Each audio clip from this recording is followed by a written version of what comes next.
الحمد لله رب العالمين والعاقبة للمتقين والصلاة والسلام على سيد الأنبياء والمرسلين سيدنا ومولانا محمد وعلى آله الطيبين ومن تبعهم بإيمان وإحسان إلى يوم الدين. أعوذ بالله من الشيطان الرجيم. والسماء رفعها ووضع الميزان ألا تطغوا في الميزان وأقيموا الوزن بالقسط ولا تخسروا الميزان والأرض وضعها للأنام فيها فاكهة والنخل ذات الأكمام والحب ذو العصف والريحان فبأي آلاء ربكما تكذبان. صدق اللہ العظیم. والسماء رفعها، آسمان کو اس نے بلند کیا، ووضع المیزان، اور میزان قائم کر دی. اللہ تطغوا فی المیزان، تاکہ تم میزان میں زیادتی نہ کرو. وَأَقِيمُوا الْوَزْنَ بِالْقِسْطِ، انصاف کے ساتھ ٹھیک ٹھیک تولو. وَلَا تُخْسِرُوا الْمِيزَانَ، اور ترازو میں ڈنڈی نہ مارو. وَالْأَرْضَ وَضَعَهَا لِلْأَنَامِ، زمین کو اس نے سب مخلوقات کے لیے بنایا ہے. فِيهَا فَاكِهَةٌ، اس میں ہر طرح کے کثرت کے ساتھ لذیذ پھل ہیں. والنخل ذات الاکمام، اور کھجوریں ہیں غلافوں میں لپٹی ہوئی. والحب ذو العصف، طرح طرح کے غلے ہیں جن میں دانے بھی ہیں اور بھوسا بھی ہے. والریحان، اور خوشبودار پھول. فَبِأَيِّ آلَاءِ رَبِّكُمَا تُكَذِّبَانِ، پس اے جن و انس، تم اپنے رب کی کن کن نعمتوں کو جھٹلاؤ گے. سبحان ربک رب العزت عما یصفون وسلام علی المرسلین والحمد للہ رب العالمین. معزز حاضرین،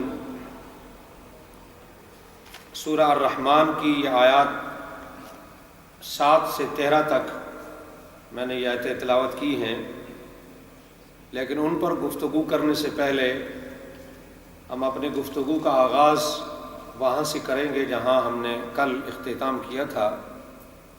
کل کے درس میں کچھ آیات پر بات کرنا باقی تھی، تو پہلے اس کو ہم مکمل کرتے ہیں، پھر انشاءاللہ آگے بات ہوگی. تو اس میں یہ تھا کہ خلق الانسان، انسان کو پیدا کیا. یعنی رحمان ہی خالق ہے، وہ رحمان بھی ہے اور وہ خالق ہے. حقیقت یہ ہے کہ انسان ایک مجموعہ، ایک عجیب قسم کا مجموعہ ہستی ہے. یہ خلاصہ موجودات ہے. کائنات میں جو مخلوقات ہیں اور کائنات میں جو چیزیں اللہ نے ایجاد کی ہیں، بنائی ہیں، ان سب کا یہ ایک خلاصہ ہے. یہ جو انسان ہے، یہ ایک ایسا چھوٹا جہان ہے کہ جس کے اندر ایک بڑا جہان موجود ہے. آگے آیات جو آپ سنیں گے تو انشاءاللہ یہ حقیقت آپ کے سامنے کھلتی جائے گی کہ کس طرح ایک عالم اکبر جو ہے اس عالم اصغر کے اندر چھپا ہوا ہے. ایک بڑے جہان کو ایک اس چھوٹے جہان میں، اور کائنات کے بڑے وجود کو انسان کے چھوٹے وجود میں اللہ نے کس طرح سمو دیا ہے. انسان کی پیدائش جو ہے یہ ایک بڑی نعمت ہے. یہاں چونکہ ان آیات میں اللہ تعالیٰ اپنی نعمتوں کا تذکرہ کر رہا ہے کہ میں نے کیا کیا نعمتیں تمہارے اوپر کی ہیں، تو ان نعمتوں کے بیان میں یہ کہا کہ خلق الانسان، اللہ نے انسان کو بنایا، گویا کہ انسان کا پیدا ہونا اور اس کی پیدائش جو ہے یہ بھی اللہ تعالیٰ کی ایک بڑی نعمتوں میں سے ایک نعمت ہے۔ انسان کا وجود ایک حقیر سا وجود ہے جو نطفے میں تیرتا ہے، اگر آپ اسے دیکھیں تو وہ آپ کو نظر نہیں آتا۔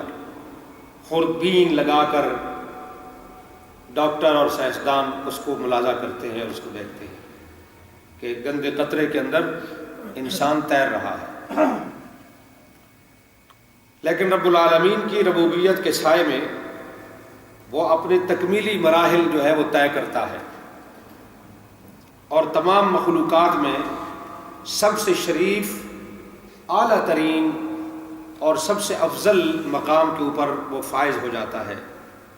اس انسان کی تخلیق کا اصل مقصد جو ہے وہ خدائے رحمان و رحیم کی اطاعت اور بندگی ہے، جیسے سورہ الذاریات میں کہا وَمَا خَلَقْتُ الْجِنَّ وَالْإِنسَ إِلَّا لِيَعْبُدُونِ۔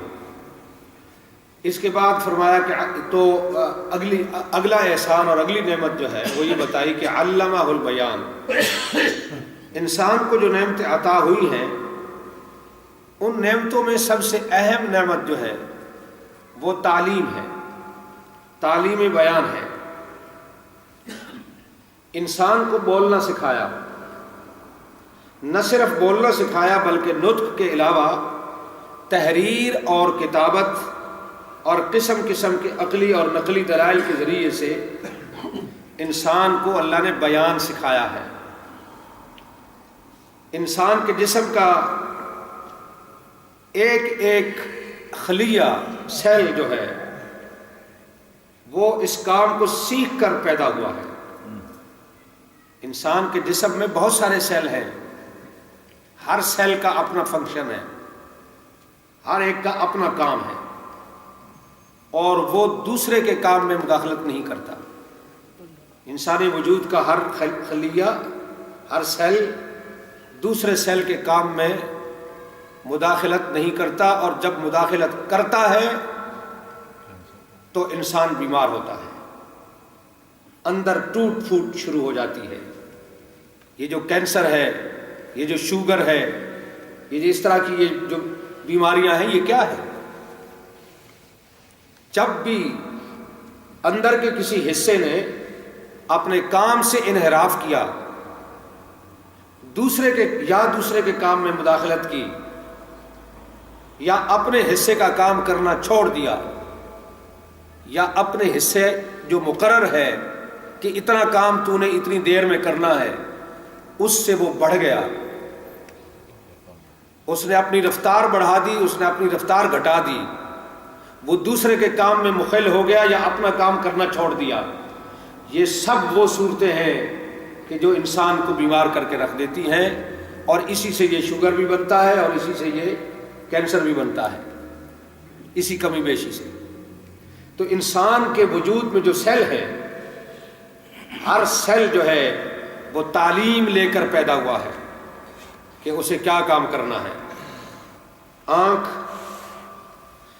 کا کام دیکھنا ہے، کان کا کام سننا ہے، اور یہ جو پلک ہے اس کا کام جھپکنا ہے، اور یہ جو انسان کے پیٹ میں معدہ ہے اس معدے کا کام ہضم کرنا ہے۔ تو ان میں سے ہر ایک جو ہے جو کام اس کے ذمے ہے وہ سیکھ کر آیا ہے کہ مجھے کیا کام کرنا ہے۔ پیدا ہونے کے بعد انسان نے کبھی اپنی آنکھ کو یہ تعلیم نہیں دی کہ تو دیکھنے کے لیے ہے لہذا تو دیکھا کر، اور انسان نے پیدا ہونے کے بعد کبھی اپنے پیٹ کو اور معدے کو یہ تعلیم نہیں دی کہ تو میری غذا کو ہضم کرنے کے لیے بنا ہے لہذا صحیح طریقے سے غذا کو ہضم کیا کر۔ اللہ تعالیٰ نے سکھا کر بھیجا ہے، ہر عضو کو، جسم کے ہر پارٹ کو اللہ نے تعلیم دی ہے کہ تجھے یہ کرنا ہے، اور وہ کر رہا ہے۔ مچھلی کو تیرنا اور پرندوں کو اڑنا کس درسگاہ میں سکھایا گیا ہے، کس کالج میں اور یونیورسٹی میں اور مدرسے میں گئے ہیں وہ؟ کون سے سوئمنگ پول میں ان کو تیرنا مچھلیوں کو سکھایا گیا ہے، اور پرندوں کو کہاں اڑنا سکھایا گیا ہے۔ فرمایا ہر چیز کو ہم نے اس کے مناسب تعلیم دے کر ہم نے اسے بھیجا ہے، ہم نے اسے سکھا کے بھیجا ہے۔ وہ جب آدم علیہ السلام کو بنایا تھا تو وہاں قرآن کیا کہتا ہے؟ علم آدم الاسماء کلھا۔ تو ہمارے مفسرین نے تو خیر لکھا ہے کہ جی وہ کوئی ضرورت کی جو چیزیں تھیں انسانی ضرورت کے، مثلاً آگ جلانا اور ہانڈی پکانا اور ہانڈی اور توا اور یہ چیزیں ان کے نام سکھا دیے گئے، تو یہ نہیں، کلھا اللہ تعالیٰ نے تعلیم دی ہے آدم کو، یعنی آدم کے وجود کے ایک ایک پارٹ کو اللہ تعالیٰ نے یہ تعلیم دی اور سکھایا کہ تو نے کیا کرنا ہے، اور پھر دنیا میں آنے کے بعد تو نے کیا کرنا ہے وہ سکھایا۔ اپنی روزی اور معاش کس طرح حاصل کرنی ہے، غذا کیسے بنانی ہے، اس کو کیسے کھانا ہے، کہاں سے اور کس طریقے سے حاصل کرنی ہے جسم کے لیے، اور روح کے لیے تیری غذا کیا ہے، تیری روح کس طرح زندہ رہے گی، کس غذا کے ذریعے سے۔ تو اللہ نے یہ ساری چیزیں جو ہیں وہ بتائی اور سکھائی۔ تو فرمایا کہ جب خدا نے انسان کے وجود میں موجود ایک ایک خلیے کو، ایک ایک سیل کو، اس کا متعلقہ کام جو ہے وہ سکھایا ہے، تو کیا وہ انسان کو یوں ہی چھوڑ دیتا؟ تیری آنکھ کو اس نے دیکھنا سکھایا ہے، تیرے کان کو اس نے سننا سکھایا ہے، تیرے ہاتھ کو اس نے پکڑنا سکھایا ہے، تیری زبان کو اس نے بولنا سکھایا ہے، اور تیرے معدے کو اس نے ہضم کرنا سکھایا ہے۔ تو تیرے ہر وجود کی چیز کو جب اس نے تعلیم دی ہے، تو کیا تجھے دنیا میں بھیجنے کے بعد اور تجھے پیدا کرنے کے بعد وہ یوں ہی چھوڑ دیتا اور تجھے کچھ نہ سکھاتا؟ وہ کہا علمہ البیان، اس کو بولنا اور اس کو بیان ہم نے سکھایا ہے۔ سورۃ اللیل کی آیت نمبر 12 میں کہا ان علینا للہدی، ان علینا للہدی، انسان کی رہنمائی کرنا یہ ہماری ذمہ داری ہے۔ اور قرآن نے ایک اور مقام پہ کہا، سورہ النحل آیت نمبر 9، وعلی اللہ قصد السبیل ومنہا جائر، یہ اللہ کا کام ہے، علی اللہ قصد السبیل، یہ اللہ کا کام ہے کہ وہ سیدھا راستہ بتائے، ومنہا جائر، ورنہ ٹیڑھے راستے تو بہت سارے ہیں، پگڈنڈیاں تو بہت ہیں، ٹیڑھی میڑھی راہیں تو بہت ہیں، لیکن علی اللہ قصد السبیل، اللہ نے انسان کو پیدا کیا اور اللہ نے اپنے ذمہ یہ لیا کہ اس کی رہنمائی کرنا اور اس کو صحیح راستہ دکھانا یہ میرا کام ہے، یہ میں کروں گا۔ ربنا الذی اعطی کل شیء خلقہ ثم ہدی، ہمارا رب وہ ہے جس نے ہر چیز کو اس کی مخصوص ساخت بناوٹ عطا کی اور پھر اس کی رہنمائی کی، یعنی اس کو وہ طریقہ سکھایا کہ جس طریقے سے وہ دنیا میں اپنے حصے کا کام جو ہے وہ کر سکے۔ تو حقیقت یہ ہے کہ بیان یعنی بولنا، بات کرنا انسانی اعمال میں سب سے جو ہے نا وہ پیچیدہ اور مشکل کام ہے۔ ہاتھوں کا بھی ایک کام ہے، پاؤں کا بھی ایک کام ہے، آنکھوں کا بھی ایک کام ہے، دماغ کا بھی کام ہے، لیکن انسان کے وجود کے اندر ہر پارٹ کے جو کام ہیں ان میں سے میں سمجھتا ہوں کہ سب سے پیچیدہ اور سب سے مشکل کام جو ہے وہ بولنے کا کام ہے، وہ بات کرنے کا کام ہے۔ لیکن مشکل ہونے کے ساتھ ساتھ یہ ایک بہترین کام بھی ہے، یہ خوب تر بھی ہے۔ یعنی کوئی کام بھی ایسی پیچیدگی اور ذہانت پر مبنی نہیں جتنا کہ بات کرنا ہے۔ انسانی وجود کے جتنے کام ہیں ان میں سے کوئی کام بھی اتنا ذہانت پر مبنی نہیں ہے جتنا کہ بات کرنا ذہانت پر مبنی ہے۔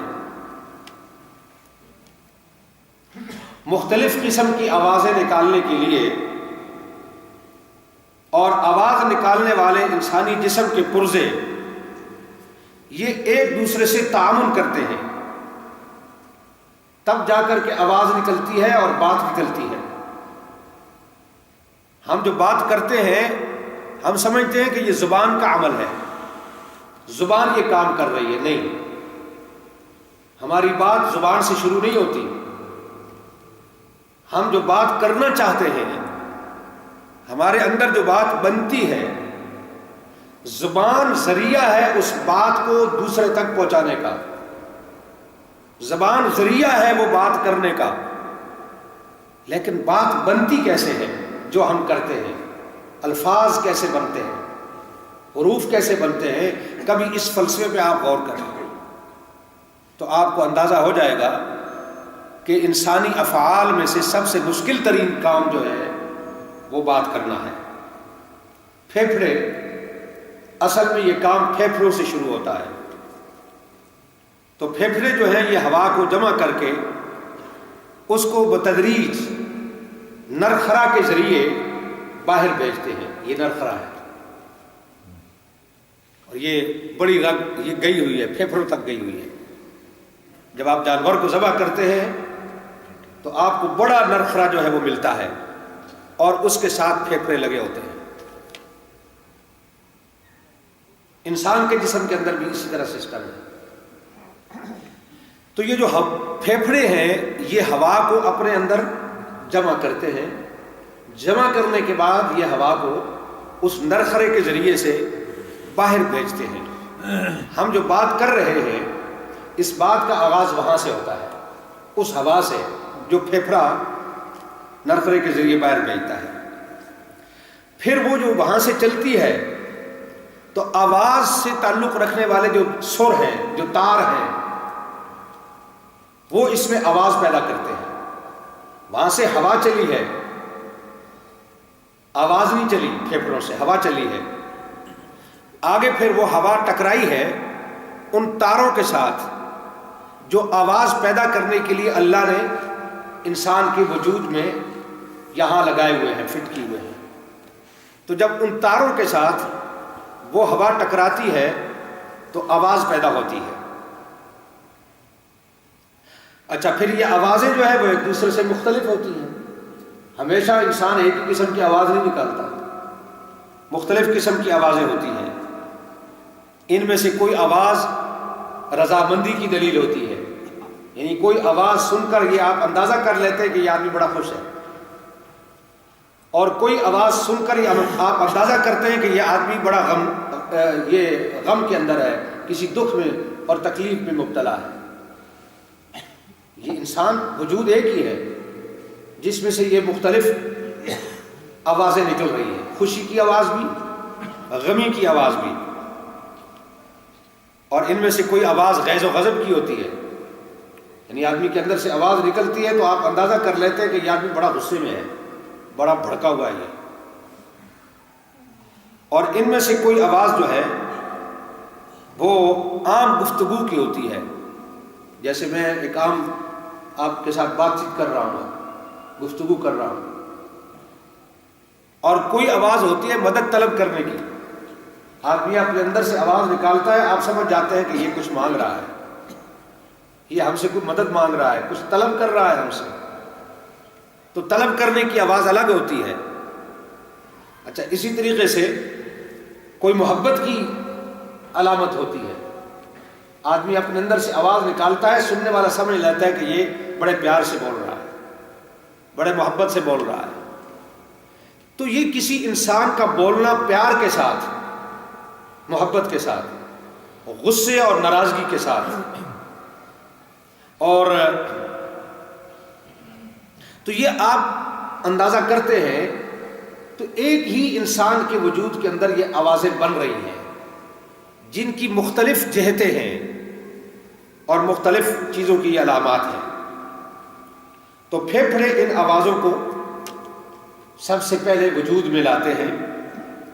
اس کے بعد آواز، زبان، ہونٹ، دانت اور منہ کے اندر کا جو خلا ہے، جو خالی جگہ ہے، اس کی مدد سے حروف اور الفاظ بڑی تیزی کے ساتھ وجود میں آتے ہیں. اور دوسری طرف مختلف زبانوں کی تشکیل کا مرحلہ بھی درپیش ہوتا ہے. عربی ہے، اردو ہے، فارسی ہے، انگلش ہے، کتنی زبانیں ہیں. ماہرین لسانیات جو ہیں انہوں نے 3000 زبانیں لکھی ہیں کہ دنیا میں 3000 زبانیں بولی جاتی ہیں. لیکن اگر آپ غور کریں تو میرا یہ خیال ہے کہ ان ماہر لسانیات نے جو 3000 زبانیں لکھی ہیں وہ بڑی بڑی زبانوں کا تذکرہ ہے. اگر آپ ہر ملک کی لوکل زبان جو ہے، ہر شہر کی، ہر دیہات کی جو لوکل زبان ہے، اگر آپ اس کو شمار کریں تو دنیا کے اندر اتنی زبانیں ہیں جن کو آپ گن ہی نہیں سکتے. آپ پنجابی زبان لے لیں، بہاولپور سے لے کر راول پنڈی تک یہ پوری پٹی میں ایک ہی زبان پنجابی بولی جاتی ہے. لیکن بہاولپور کی پنجابی اور ہے، لاہور کی اور ہے، فیصل آباد کی اور ہے، پنڈی کی اور ہے. اور یہ تو میں نے 2-3 شہروں کے نام لیے. اس میں اس پوری پٹی میں جتنے شہر ہیں ہر شہر کی زبان الگ ہے ساری پنجابی لیکن الگ الگ ہے. یہ لوکل زبانیں ہیں. اسی طرح پشتو ہے. اگر آپ ہزائرہ میں جائیں تو وہاں پشتو اور ہے اور پشاور کی کچھ اور ہے. بنو کی پشتو اور ہے اور دیر کی اور بالاکنڈ کی پشتو اور ہے. حالانکہ ہے تو وہ ساری پشتو ہے. تو یہ لوکل زبانیں ہیں. تو انسان جب بولتا ہے پہلا مرحلہ تو آواز کا بنانا ہے، دوسرا مرحلہ حروف کا بننا ہے، تیسرا مرحلہ الفاظ کا بننا ہے، چوتھا مرحلہ الفاظ سے سنٹینس بننے کا مرحلہ ہے. اور جب سنٹینس ادا ہوتا ہے تو اس کے بعد پھر دنیا کی مختلف زبانوں کے مرحلے شروع ہوتے ہیں. انگلش کا، عربی کا، اردو کا، فارسی کا، مختلف زبانوں کا. انسان اپنی فکری ترقی کے زیر اثر مختلف زبانیں جو ہیں وہ بناتا ہے اور زبان سازی کی کوئی حد نہیں ہے. زبان بنانے کی، لینگویج بنانے کی کوئی حد نہیں ہے. اسی طرح حروف اور الفاظ کے ذریعے سے جملے بنانا اور جملوں کو جوڑ کر کے سینٹنس بنانا یہ ایک الگ مسئلہ ہے. جانور بھی آواز نکالتے ہیں، انسان بھی آواز نکالتا ہے، لیکن انسان اپنی آواز سے سب کچھ سمجھا دیتا ہے اور جانور اپنی آواز سے سب کچھ نہیں سمجھا سکتا. اس کے اندر سے نکلنے والی آواز جو ہے وہ مبہم ہوتی ہے، غیر واضح ہوتی ہے. یہ غیر محدود بیان، جس بیان کی کوئی حد نہیں، اور وسیع شکل کا بیان، یہ صرف انسان کی خوبی ہے، باقی مخلوقات کی نہیں. تو اس لیے اللہ نے اس کو اپنا احسان جتلایا، اپنی نعمت کے طور پر شمار کیا کہ علمہ البیان، الرحمن علم القرآن خلق الانسان علمہ البیان. اس نے انسان کو بیان سکھایا. یہ بیان ہے، صرف گفتگو کرنا ہی اور کوئی بات کر لینا ہی بڑی چیز نہیں ہے. اور اس کے بعد چوتھی نعمت کا تذکرہ ہے الشمس والقمر بحسبان. عالم دنیا کا سارا نظام شمس و قمر کی حرکات اور ان کی شعاعوں سے وابستہ ہے. انسانی زندگی کے تمام کاروبار بھی سورج اور چاند کی حرکت پر موقوف ہیں. رات کا اور دن کا آنا جانا، موسموں کی تبدیلی، سال اور مہینوں اور دنوں کا تعین، یہ سورج اور چاند کی حرکتوں کے ساتھ وابستہ ہے. اور یہ دونوں جو ہیں چاند اور سورج، ان کے دوروں کا، ان کی گردش کا نظام محکم ایک خاص حساب اور ایک انداز کے ساتھ چل رہا ہے، الل ٹپ نہیں ہے کہ جب سورج نے چاہا اور جدھر کو چاہا منہ اٹھا کر چل دیا، اور چاند نے جب چاہا نکل آیا اور جب چاہا چھپ گیا۔ نہیں، فرمایا ان کے جو دور ہیں چاند اور سورج کے، الشمس والقمر بحسبان، ایک حساب کے تحت ہیں، ایک حساب کے تحت ہیں، ایک تقدیر کے ساتھ ہیں، ایک انداز کے ساتھ ہیں۔ اگر حسبان کو حساب کی جمع قرار دیا جائے تو مطلب یہ ہوگا کہ ان میں سے ہر ایک کا الگ الگ حساب ہے۔ سورج کا علیحدہ حساب ہے اور چاند کا علیحدہ حساب ہے، اور ہر ایک کا حساب محکم اور مضبوط ہے جو لاکھوں سالوں سے چل رہا ہے، اور اس میں ایک منٹ بلکہ ایک سیکنڈ کا فرق بھی نہیں آیا، ایک سیکنڈ کا ہزارواں حصہ بھی ہمارے اس حساب میں، جو حساب ہم نے مقرر کیا ہے سورج کے لیے اور چاند کے لیے، لاکھوں سالوں سے یہ چل رہے ہیں، اور اتنے لاکھوں سال گزرنے کے بعد بھی ایک سیکنڈ کا بھی فرق نہیں آیا۔ یہ حساب ہے جس کے اندر ہم نے ان کو باندھ رکھا ہے، ہمارے بتائے ہوئے حساب سے یہ آگے پیچھے نہیں ہو سکتے۔ آج کے دور میں سائنس کی ترقی اور نئی نئی ایجادات نے انسان کی عقلوں کو ورطہ حیرت کے اندر ڈال دیا ہے، لیکن انسانی مصنوعات اور رحمانی مصنوعات میں کھلا فرق جو ہے وہ ہر کوئی محسوس کر سکتا ہے اور موجود ہے۔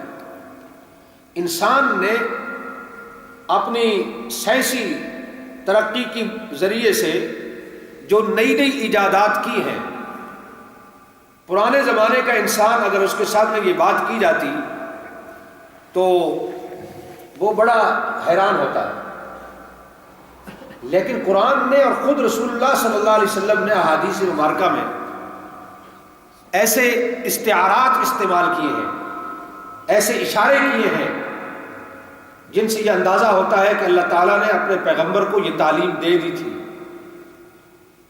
جس سائنسی ترقی کے دور سے آج ہم گزر رہے ہیں، اس کا علم پیغمبر کو موجود تھا۔ مثال کے طور پر دجال کے سلسلے میں ایک حدیث آتی ہے جس میں نبی علیہ الصلوۃ والسلام نے فرمایا کہ دجال کی جو سواری ہوگی اس کو گدھے کے ساتھ حضور نے تشبیہ دی۔ فرمایا وہ ایک گدھے پر سوار ہو کر آئے گا اور اس کے گدھے کے دونوں کانوں کے درمیان 40 کا فاصلہ ہوگا، یعنی 40 گز کا فاصلہ ہوگا۔ اب دنیا میں ایسا گدھا نہ کبھی پیدا ہوا ہے اور نہ آج موجود ہے کہ جس کے دو کانوں کے درمیان 40 گز کا فاصلہ ہو۔ تو کیا ہم یہ کہیں کہ نعوذ باللہ پیغمبر نے غلط کہا ہے؟ ایک طرف دنیا کا یہ مشاہدہ ہے اور تجربہ ہے کہ اس طرح کا گدھا نہیں ہوتا، اور دوسری طرف پیغمبر کہہ رہا ہے کہ ایسا گدھا ہوگا۔ تو گدھا آپ نے کہا، لیکن مراد گدھا نہیں ہے، مراد دجال کی سواری ہے۔ گدھے کا لفظ پیغمبر نے اس لیے استعمال کیا کہ جس زمانے میں نبی علیہ السلام یہ بات کر رہے تھے جن لوگوں کے ساتھ، اگر ان لوگوں کو حضور یہ کہتے کہ ایک ہوائی جہاز ہوگا، اس کے اس طرح کے پر ہوں گے اور اس کے پروں کے درمیان اتنا فاصلہ ہوگا اور یہ اس کی شکل ہوگی، تو وہ اس بات کو کبھی نہ سمجھتے کہ ہوائی جہاز کیا ہوتا ہے، جہاز کس چیز کا نام ہے۔ وہ گدھوں کا دور تھا، اس زمانے میں لوگ گدھے پر سواری کرتے تھے، اور بعض دفعہ ایسا بھی ہوتا تھا کہ ایک شخص گھوڑے پہ آتا ہے اور بچے کو کہتا ہے میرے گدھے کو باندھ دو۔ اس کا مطلب یہ نہیں ہوتا تھا کہ وہ گھوڑے کو گدھا کہہ رہا ہے، بلکہ گدھے کا لفظ بول کر وہ سواری مراد لے رہا ہے کہ میں جس سواری سے اترا ہوں میری یہ سواری باندھ دے۔ تو اس حدیث میں استعارے کے طور پر گدھے کا لفظ نبی علیہ السلام نے استعمال کیا ہے دجال کی سواری کے لیے، لیکن مراد گدھا نہیں ہے، مراد وہ جہاز ہے، اس لیے کہ اس سواری کی جو تفصیلات آگے نبی علیہ السلام نے بتائی ہے وہ تفصیلات ایک گوشت پوشت کے پیدا ہونے والے گدھے کے اوپر فٹ نہیں آتی، بلکہ فضا میں اڑنے والے جہاز کے اوپر وہ فٹ آتی ہیں. اور جہاز اس زمانے میں تو نہیں بنا تھا، وہ تو آج بنا ہے. 1500 سال گزر چکا ہے پیغمبر علیہ السلام کو یہ بات کیے ہوئے. تو میں یہ عرض کرتا ہوں، اور ابھی اسرائیل میں تل ابیب میں وہ جہاز موجود ہے جو گدھے کی شکل کا انہوں نے بنایا ہے، کھڑا ہے ایئرپورٹ کے اوپر، کوئی چھپی ہوئی بات نہیں ہے. اور وہ انتظار میں ہیں وہ لوگ کہ کب دجال آئے گا اور اس کے ذریعے سے ہم دنیا کو فتح کریں گے. اور انہیں یہ بھی معلوم ہے کہ دجال کا انجام کیا ہونے والا ہے. وہ جو گولڈا میئر تھی اسرائیل کی وزیر اعظم، خاتون وزیر اعظم، اس نے بے شمار درخت لگوائے تھے اسرائیل میں. اس نے کیا نام ہے اس درخت کا؟ ہیں میرے ذہن سے اتر گیا اس کا نام، یہ نسیم کو، وہ جس کے بارے میں حدیث میں آتا ہے کہ اس درخت کے پیچھے یہ چھپیں گے، اور وہ درخت جو ہے اس کی وہ پناہ، درختوں کے پیچھے یہ چھپیں گے، پہاڑوں کے پیچھے، پتھروں کے پیچھے یہ چھپیں گے. تو وہ درخت اور پہاڑ جو ہیں وہ بول کر کے بتائیں گے کہ ہمارے پیچھے یہ چھپا ہوا ہے، آؤ اسے مارو. لیکن وہ ایک درخت ہے یہود کا کہ جو ان کا ساتھ دے گا، وہ نہیں بتائے گا اس کے پیچھے یہ چھپیں گے. وہ درخت انہوں نے اسرائیل میں پوری ملک کے اندر انہوں نے لگایا، اور انڈیا نے بھی برآمد کیا، انڈیا کو بھی انہوں نے دیا ہے. چونکہ را اور موساد جو ہیں اور یہ جو ایجنسیاں ہیں ان کے آپس میں بڑے گہرے تعلقات ہیں، اور امت مسلمہ کے خلاف یہ سارے ایک ہیں، سازشیں کرتے رہتے ہیں. تو ہندوستان کے اندر بھی وہ درخت لگایا گیا. حالانکہ ہندوستان کی بات جو کی پیغمبر نے تو وہ اور بات ہے، یہاں درختوں کا چکر نہیں چلے گا، درختوں کا چکر وہاں چلے گا فلسطین میں. تو وہاں پر یہ درخت لگوائے گئے. کیوں؟ انہوں نے کہا کہ مسلمانوں کے پیغمبر نے یہ بات کہی ہے کہ یہ وہ واحد درخت ہے جو یہودیوں کا ساتھی ہے، جس کے پیچھے وہ چھپیں گے اور یہ اس کو ظاہر نہیں کریں گے، لہذا اس کی کاشت کرو تاکہ آخری وقت میں یہ ہمارے کام آئے گا، ہم اس کے پیچھے پناہ لیں گے اور چھپیں گے. اور ایک دوسری بات اس نے بڑی زبردست کی تھی جو ہمارے لیے تازیانہ عبرت ہے. اس نے کہا جب مسلمانوں کا پیغمبر اس دنیا سے رخصت ہوئے تو تمہیں پتہ ہے ان کے گھر میں کیا تھا؟ کوئی کارخانے تھے، کوئی دولت کے ڈھیر لگے ہوئے تھے. ان کے گھر میں ساز و سامان کیا تھا جب پیغمبر اسلام اس دنیا سے رخصت ہوئے؟ تو اس نے اپنی قوم کو بتایا، اسرائیل کی وزیر اعظم نے. اس نے کہا وہاں تیر کمان لٹکا ہوا تھا ان کے گھر کی دیوار کے ساتھ، ایک طرف تلوار لٹکی ہوئی تھی، ایک طرف زرہ لٹکی ہوئی تھی، اور نیچے زمین پر مصلی تھا اور وضو کرنے کا برتن پڑا ہوا تھا. یہ وہ ساز و سامان تھا جو مسلمانوں کے پیغمبر نے دنیا سے رخصت ہوتے وقت اپنے گھر میں چھوڑا ہے. تو یہ ساز و سامان بتاتا ہے کہ مسلمان امت اس دنیا میں کس لیے آئی ہے. اگر پیغمبر نے اپنے گھر میں زر اور دولت چھوڑی ہوتی تو یہ اس بات کا اشارہ تھا کہ یہ امت دنیا کمانے آئی ہے. اور اگر مسلمانوں کے نبی نے اپنے پیچھے باغات اور جائیدادیں اور پراپرٹیاں چھوڑی ہوتی اور بہت بڑا کوئی بزنس چھوڑا ہوتا تو وہ اس بات کی دلیل تھی کہ یہ امت اس کام کے لیے آئی ہے. مسلمانوں کے پیغمبر نے جو چیز چھوڑی ہے اپنے گھر میں، اس سے یہ اندازہ ہوتا ہے کہ یہ امت سر جھکا کر نہیں، سر اٹھا کر رہنے کے لیے آئی ہے. یہ مغلوب ہو کر نہیں، غلبے کے لیے آئی ہے. اور اس امت نے دنیا پر غلبہ حاصل کرنا ہے. ہمیں دنیا کی کسی قوم سے کوئی خطرہ نہیں ہے، دنیا کے کسی ملک سے ہمیں کوئی ڈر نہیں ہے، اگر ہمیں ڈر ہے تو صرف امت مسلمہ سے ڈر ہے، مسلمان سے ڈر ہے۔ تو کہا گیا مسلمان کے پاس تو کچھ بھی نہیں ہے، آج تو مسلمان کے پاس کوئی حکومت ہی نہیں ہے، اور جو حکومتیں ہیں وہ ہمارے تابع ہیں، ان کے حکمران ہمارے بچے ہیں، وہ ہم جیسے ان کو انگلی پکڑ کر چلاتے ہیں وہ چلتے ہیں، تو یہ امت کیا کر لے گی؟ اس نے کہا نہیں، اس کے اندر جب تک اسلام موجود ہے، جب تک یہ چیز ان کے اندر موجود ہے، اس قوم کو کوئی فتح نہیں کر سکتا، اقتدار ہو یا نہ ہو، ملک ان کے پاس ہو یا نہ ہو، انہیں تم کبھی فتح نہیں کر سکتے۔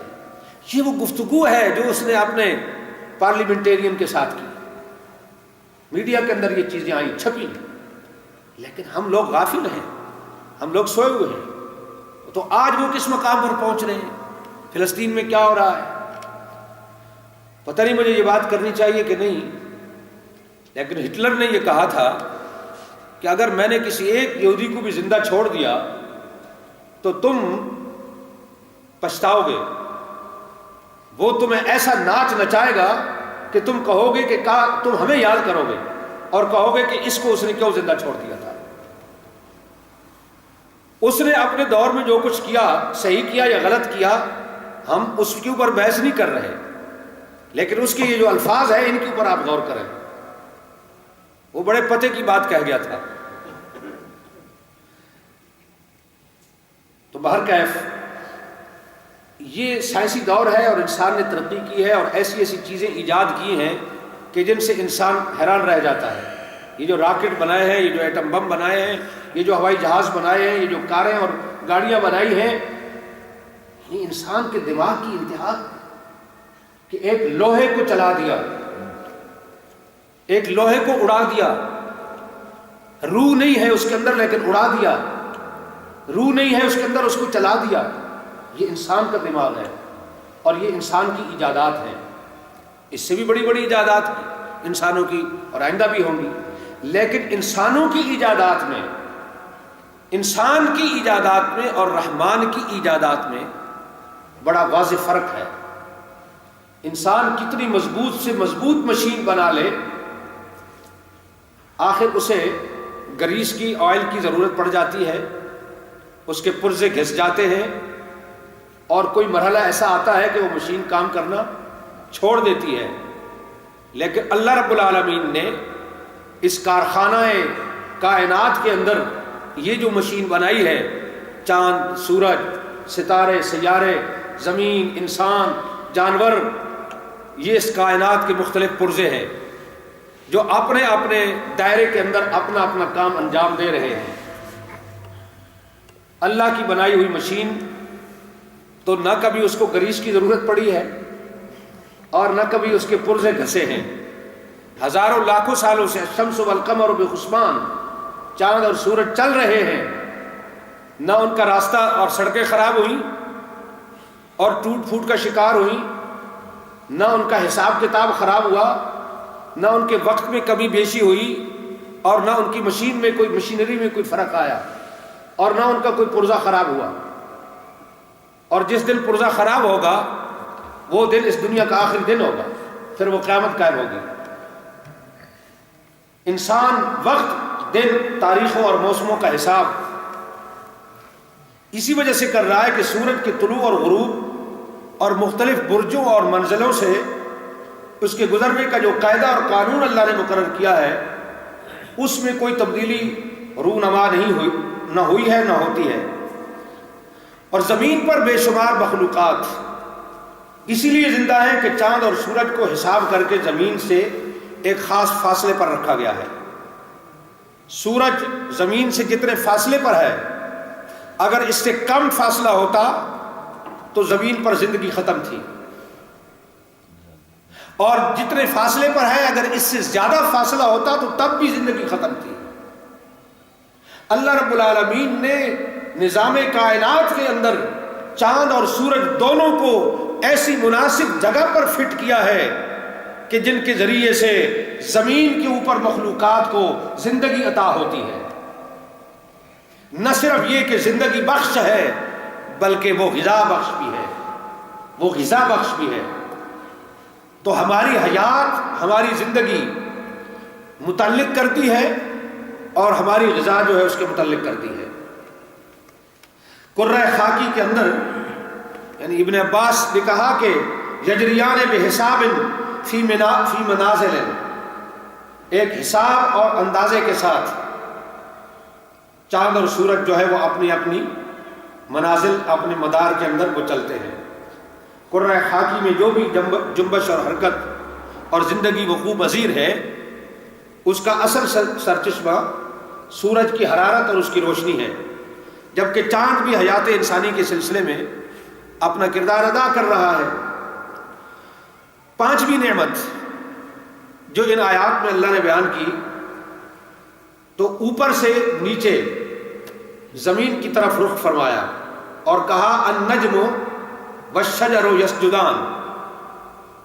نجم جو ہے ستارے کو کہتے ہیں، لیکن نجم کبھی ستارے کے معنی میں آتا ہے عربی لغت میں، اور کبھی نجم اس گھاس اور اس بیل کو بھی نجم کہتے ہیں کہ جس کا تنا نہیں ہوتا۔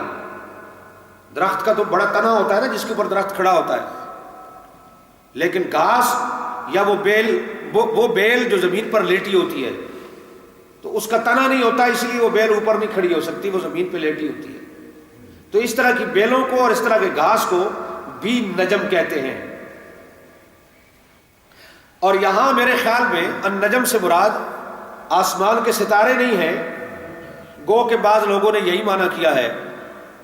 میرے خیال میں یہاں نجم سے مراد یہ گھاس اور بیلیں ہیں، اس لیے کہ اگلا لفظ جو ہے النجم والشجر، شجر درخت کو کہتے ہیں، تو یہ شجر کا لفظ جو ہے یہ اس بات کی طرف اشارہ کر رہا ہے کہ یہاں النجم سے مراد گھاس ہے اور وہ بیلیں ہیں جن کا تنا نہیں ہے۔ تو گویا اللہ رب العزت یہ کہہ رہا ہے کہ النجم والشجر یسجدان، یہ گھاس اور بغیر تنے کی یہ بیلیں اور والشجر اور بڑے بڑے تنوں والے یہ درخت، یہ سارے کے سارے یسجدان اللہ کے آگے سر خم تسلیم کیے ہوئے ہیں۔ یسجدان دونوں سجدہ کرتے ہیں۔ سجدہ کا مطلب ہوتا ہے جھکنا، سجدہ کا مطلب ہوتا ہے سر تسلیم خم کرنا، خم جھکنا، کسی کی مان کر اپنا سر جھکا دینا، یعنی اس کی اطاعت کرنا، اگلے کی بات ماننا۔ تو اللہ تعالیٰ انسان کو یہ بتا رہا ہے کہ ہماری کائنات کے اندر ہم نے جو گھاس بنائی ہے جس کے اوپر تو پاؤں رکھ دیتا ہے اور جسے تو اپنے پاؤں کے نیچے مسل دیتا ہے، یہ اتنی کمزور سی مخلوق ہے یہ گھاس،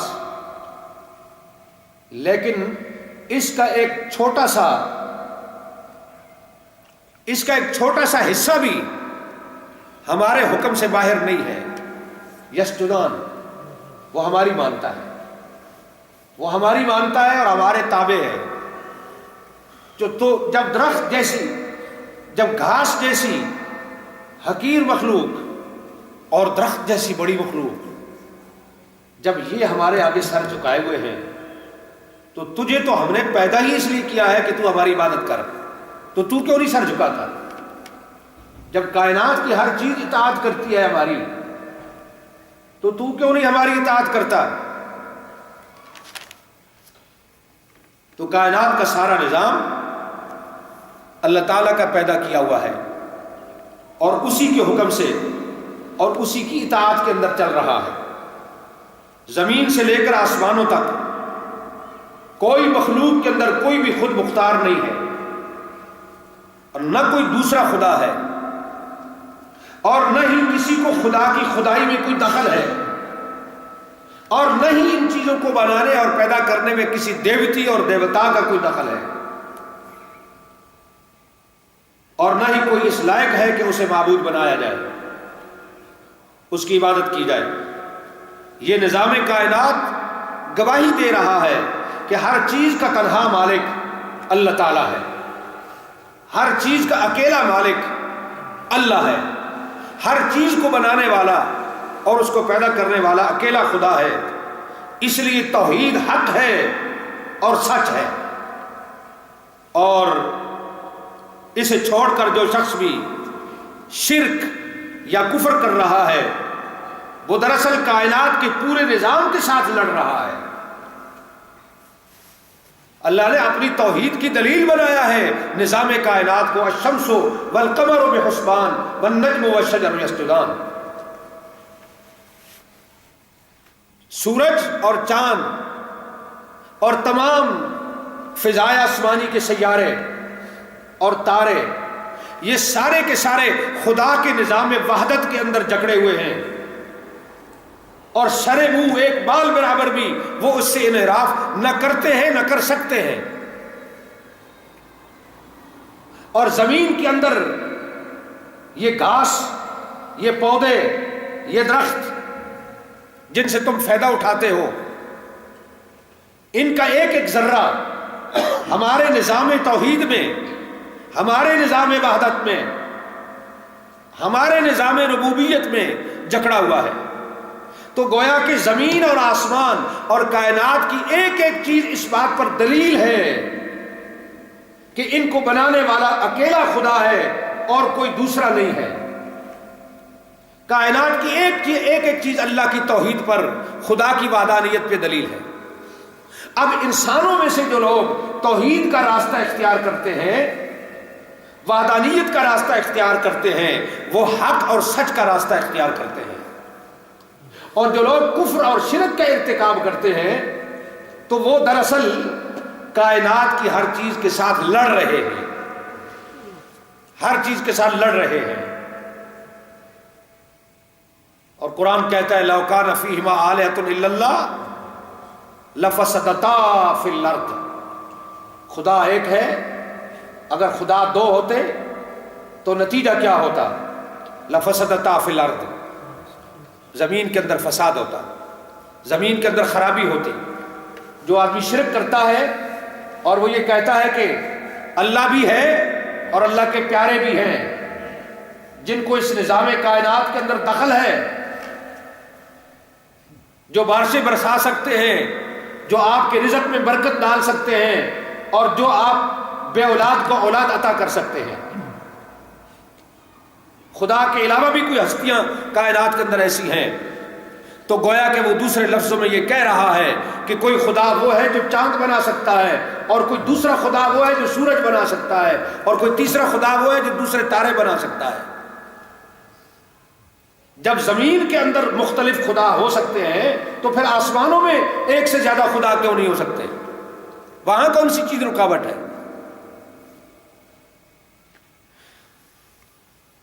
تو اس لیے یہ بتایا کہ کائنات کی ایک ایک چیز جو ہے وہ اللہ کی توحید اور اس کی وحدانیت کے اوپر دلیل ہے۔ لفسدتا فی الارض، ایک سے زیادہ خدا ہوتے تو زمین میں فساد پھیلتا۔ ایک خدا جو ہے وہ برطانیہ والوں پر خوش ہے، وہ کہتا ہے یہاں ہم بارش برسائیں گے اور یہاں ان کے غلے اگائیں گے، ان کے لیے اناج اگائیں گے۔ دوسرا کہتا ہے نہیں، میں پاکستان والوں سے خوش ہوں، لہذا بارش آج برطانیہ میں نہیں ہوگی، آج وہاں ہوگی۔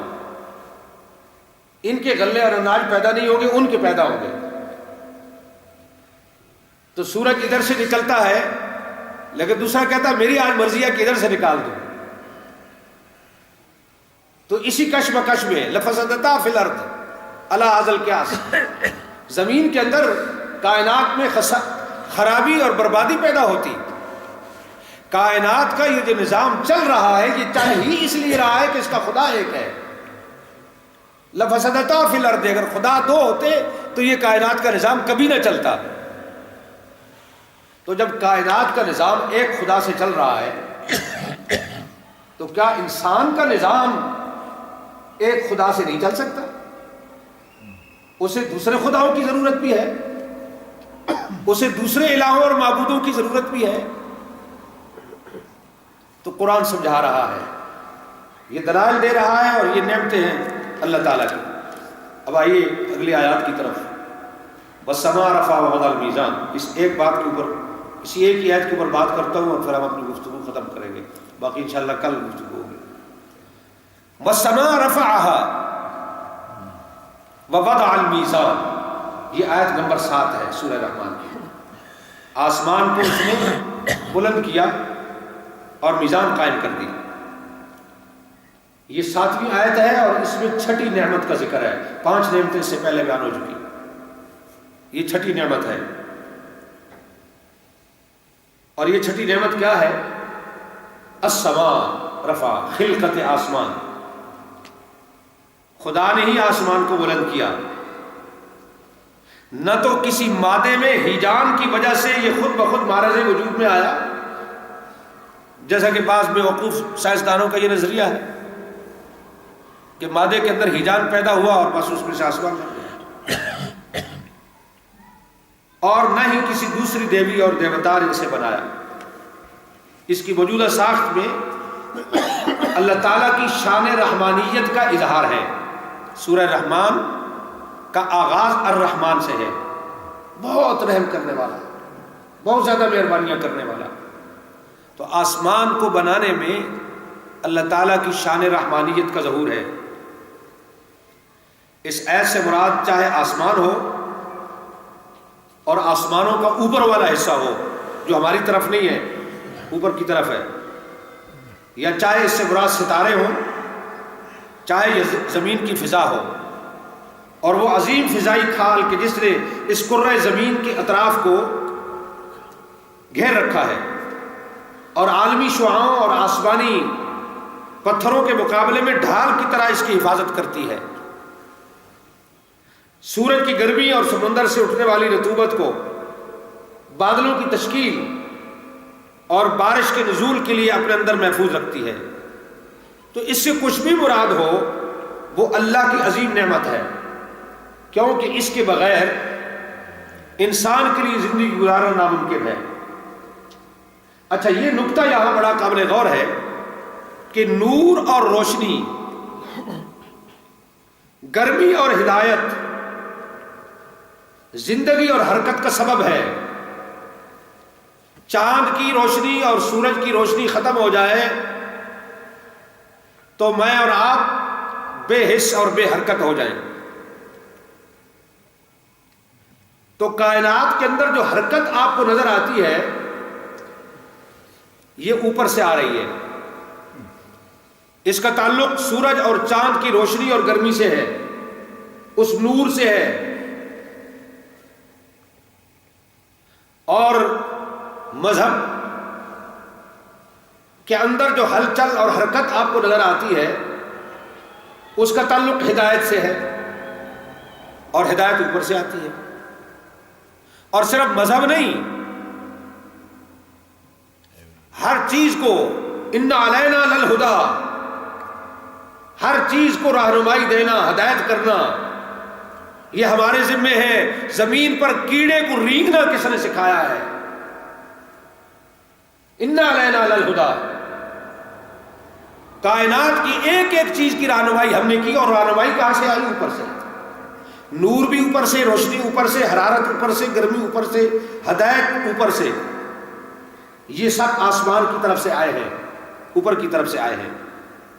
بارش آسمان کی طرف سے آتی ہے، اور وحی الہی جو انسان کی ہدایت کے لیے پیغمبروں پر آئی وہ اوپر کی طرف سے آئی۔ تمہاری مادی نعمتیں بھی اوپر سے ہم نے بھیجی، جن کا تعلق تمہارے جسم کے ساتھ ہے، اور تمہاری روح کی غذا، تمہیں انسان بنانے والی چیز وحی الہی، وہ بھی ہم نے اوپر کی طرف۔ والسماء رفعها، یہ بڑا چھوٹا سا لفظ ہے، والسماء رفعها، ہم نے آسمان کو بلند کیا، لیکن اس چھوٹے سے جملے میں یہ سارا مضمون اس کے اندر پوشیدہ ہے۔ ان سب چیزوں سے اگر ہم قطع نظر بھی کر لیں، ان تمام چیزوں سے ہم نظر پھیر لیں کہ چلیں ان کو چھوڑے دیں، تو بھی آسمان اپنے تمام معانی اور مفاہیم کے ساتھ خدائے ذوالجلال کی عظیم نشانی ہے، بڑی نشانی ہے۔ اس لیے کہ اتنا بڑا سائبان بغیر کسی ستون کے، بغیر کسی دیوار کے، بغیر کسی سہارے کے کھڑا ہے۔ کیسے کھڑا ہے؟ تم بہت سمجھدار ہو اور تمہارے علم نے اور تمہاری ٹیکنالوجی نے بہت ترقی کر لی ہے، تم ذرا ہمیں اس طرح کا تمبو تان کر کے دکھا دو جو بغیر کسی سہارے کے کھڑا رہے، اور پھر ایک دو دن نہیں، لاکھوں سالوں سے کھڑا ہے، جب سے ہم نے کائنات بنائی ہے تب سے کھڑا ہے۔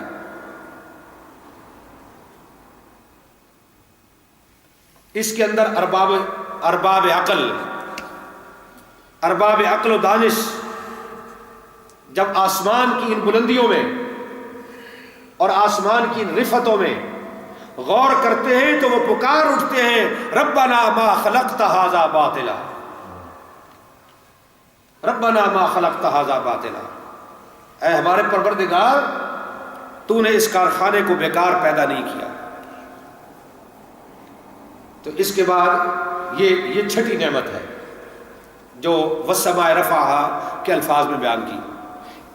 یہ آیت پوری نہیں ہوئی، آیت کے دو جملے ہیں، والسماء رفعها ووضع المیزان، آسمان کو بلند کیا، بات کر دی میں نے آسمان کی۔ اگلی چیز ہے وضع المیزان، ہم نے ان کے اندر میزان رکھی، یہ ساتویں نعمت ہے، اور اس کے اوپر تفصیل سے گفتگو کرنے کی ضرورت ہے، انشاءاللہ کل بات کریں گے۔ آخر دعوانا الحمدللہ رب العالمین۔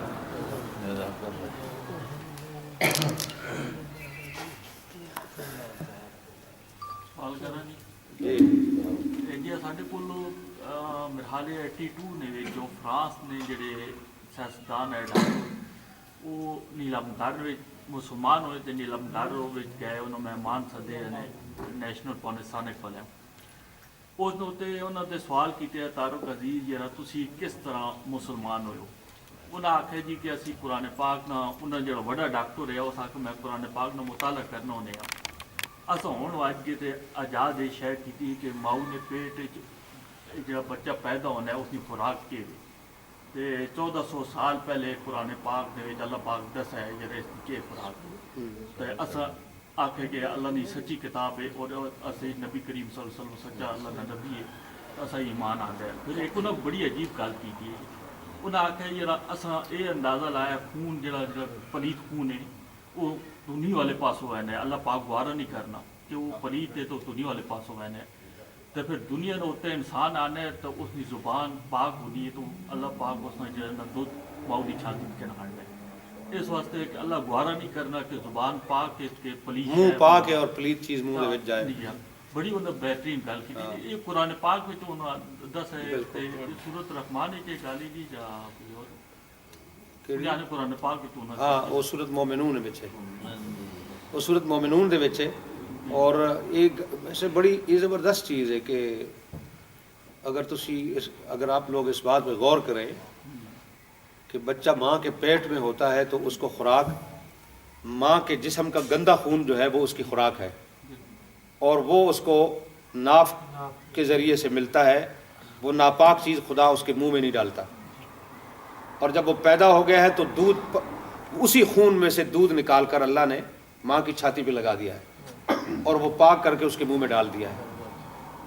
یہ قدرت کا نظام ہے، قدرت نے آپ کو پاک رکھا ماں کے پیٹ میں بھی اور ماں کے پیٹ سے باہر آئے تو تب بھی، لیکن جب ہم خود اپنی مرضی کے مالک بنے تو ہم نے شراب بھی پی، ہم نے اور بھی گند کھایا، تو جس رب نے ماں کے پیٹ میں اور باہر بھی ہمارے منہ کو پاک رکھا تھا، ہم نے خود آ کر اپنے اس منہ کو ناپاک کر دیا۔